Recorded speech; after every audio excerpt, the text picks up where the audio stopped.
आज हम लोग डिमेंशिया के बारे में पढ़ेंगे कि डिमेंशिया क्या होता है और इसके क्या कॉजेज़ होंगे, देन उसके क्या मैनिफेस्टेशन, देन हम डायग्नोस्टिक एवेल्यूशन और मैनेजमेंट एंड नर्सिंग मैनेजमेंट के बारे में डिस्कशन करेंगे। तो फर्स्ट हम देखते हैं कि डिमेंशिया क्या होता है। तो डिमेंशिया मतलब या इसको हम हिंदी में बोलते हैं स्मृतिहास। स्मृतिहास मतलब कहीं ना कहीं आपका जो भी मेमोराइज़ करना, आपकी जो मेमोरी पावर है वो क्या जाएगा, बहुत वीक हो जाएगा या बहुत कमज़ोर हो जाएगा। कहीं ना कहीं आप किसी भी चीज़ को अच्छे से मेमोराइज़ नहीं कर पाओगे, उस कंडीशन को हम क्या बोलते हैं,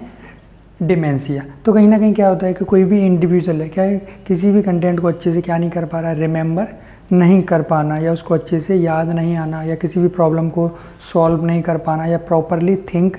नहीं कर पाना, वो सारी कंडीशन को हम क्या बोलते हैं, डिमेंशिया। ये किस वजह से हो सकता है, किसी ना किसी हेड इंजरी की वजह से या कहीं ना कहीं कोई ट्यूमर, ब्रेन में ट्यूमर या कोई ना कोई क्या हो रहा है, सेल्स का रीजनरेशन हो रहा है, उस कंडीशन में क्या होने के चांसेस रहते हैं, डिमेंशिया होने के बहुत ज़्यादा चांसेस रहते हैं। तो डिमेंशिया का सिंपली बोल सकते हैं कहीं ना कहीं क्या हो रहा है, लॉस ऑफ मेमोरी, मेमोरी का क्या हो रहा है, लॉस हो जाना, उस कंडीशन को हम क्या बोलते हैं, डिमेंशिया। किसकी वजह से हो सकता है, कहीं ना कहीं ब्रेन में ट्यूमर है या कहीं ना कहीं सेल्स का रीजनरेशन हो रहा है या कोई ना कोई इंजरी हो गया, उसकी वजह से होने की बहुत ज़्यादा चांसेस हैं। तो नेक्स्ट हम देखते हैं क्या, ईटियोलॉजिकल फैक्टर। फर्स्ट हम देखें डेफिनेशन, नेक्स्ट हम देखते हैं इसके ईटियोलॉजिकल फैक्टर, कौन कौन से इसके ईटियोलॉजिकल फैक्टर हो सकते हैं जिसकी वजह से पेशेंट के अंदर हमें डिमेंशिया देखने को मिलेगा। तो क्या क्या कंडीशन हो सकती हैं, तो कहीं ना कहीं क्या हो सकता है, उसको कोई ना कोई हेड इंजरी हो, ट्रॉमा कंडीशन, या कोई ना कोई आपका ब्रेन ट्यूमर हो जाए या ब्रेन में कोई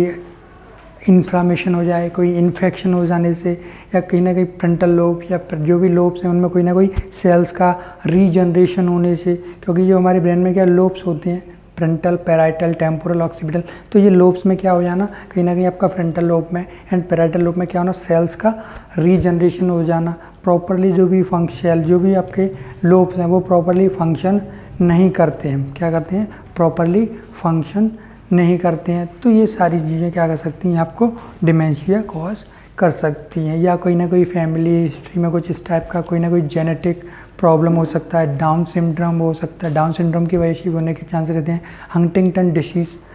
इसकी वजह से भी क्या हो सकता है, हमें इस टाइप की डिसीज़ होने वाले पेशेंट या इस तरह के सिम्टम्स देखने वाले में हमें कौन सा सिम्टम दिखेगा, डिमेंशिया देखने को मिल सकता है। मतलब कुछ ना कुछ जेनेटिक कॉज भी हो सकती हैं, कुछ एनवायरमेंटल फैक्टर भी हो सकते हैं जिसकी वजह से क्या हो सकता है, पेशेंट के अंदर में डिमेंशिया देखने को मिल सकता है। तो ये सारे क्या थे इसके ईटियोलॉजिकल फैक्टर जिसकी वजह से हमें पेशेंट के अंदर डिमेंशिया के सिम्टम्स शो हो सकते हैं। नेक्स्ट हम देखते हैं मैनिफेस्टेशन,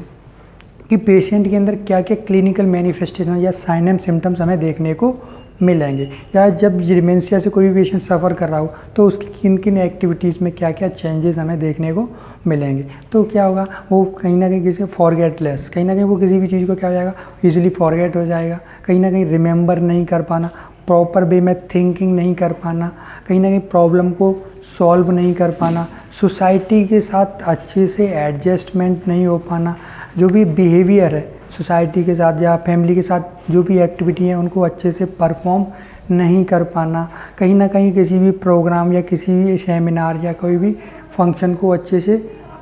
अटेंशन पे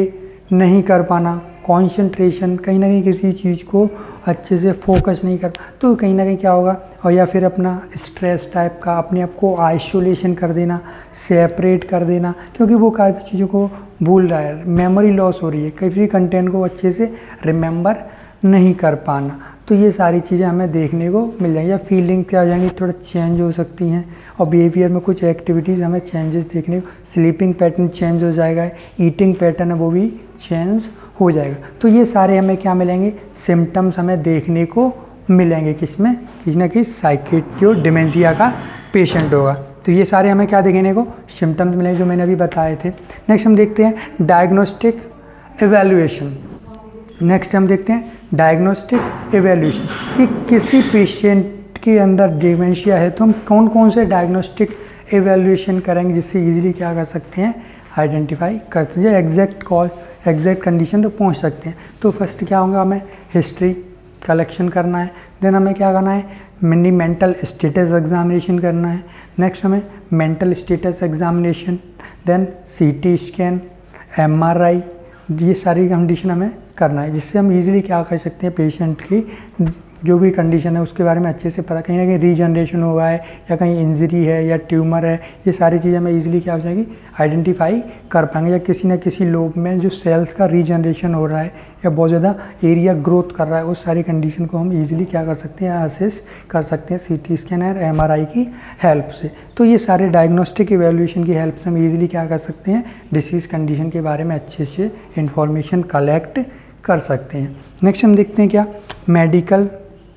मैनेजमेंट। तो हम इसमें मेडिकल मैनेजमेंट में क्या है कुछ थेरेपीज दे सकते हैं और कुछ ट्रीटमेंट भी दे सकते हैं। जो मेडिसिन में क्या देंगे हम एंटी साइकोटिक ड्रग देते हैं। नेक्स्ट हम एंटी एंग्जाइटी को रिड्यूस करने के लिए एंटी डिप्रेशन ड्रग देंगे, डिप्रेशन को कम करने के लिए, ठीक है। नेक्स्ट सेडेटिव्स देते हैं, कुछ क्या देंगे हम उसे सेडेटिव देंगे जिससे हम पेशेंट की ब्रेन को क्या थोड़ा रिलैक्स या कुछ टाइम के लिए हम रिलैक्स प्रोवाइड कर सकें। तो हम ये सारे उसको ड्रग्स प्रोवाइड कर सकते हैं जिससे हम क्या कर सकते हैं डिमेंशिया की कंडीशन को ईजिली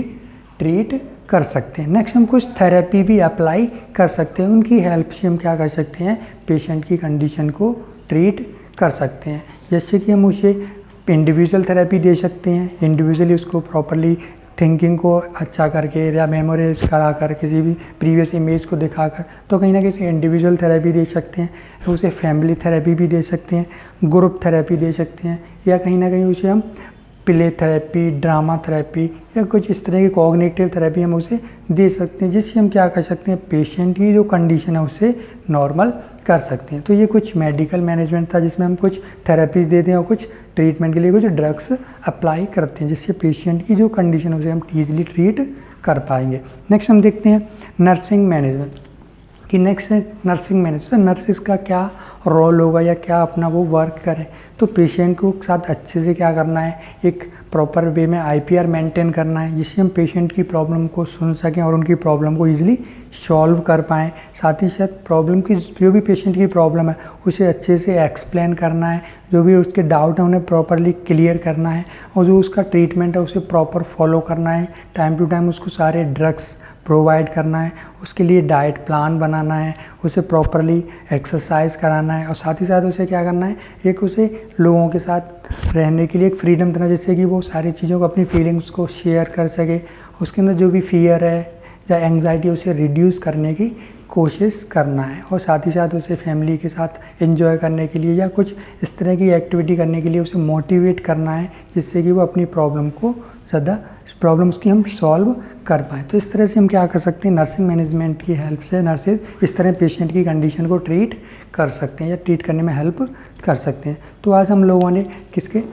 डिमेंशिया के बारे में पढ़ा जिसमें हमने डेफिनेशन देखा था, नेक्स्ट इटियोलॉजिकल फैक्टर देखे, उसके साइन एंड सिम्टम्स देखे, साथ ही हमने डायग्नोस्टिक एवेल्यूशन भी पढ़ा और हमने मेडिकल मैनेजमेंट में हमने थेरेपीज और ट्रीटमेंट के बारे में देखा कौन कौन से ड्रग देते हैं और कौन कौन सी थेरेपी अप्लाई करते हैं। देन हमने नर्सिंग मैनेजमेंट में देखा। तो इसमें अंदर अगर इस टॉपिक से रिलेटेड अगर आपको कोई भी डाउट है तो आप मुझे पूछ सकते हो। Thank you.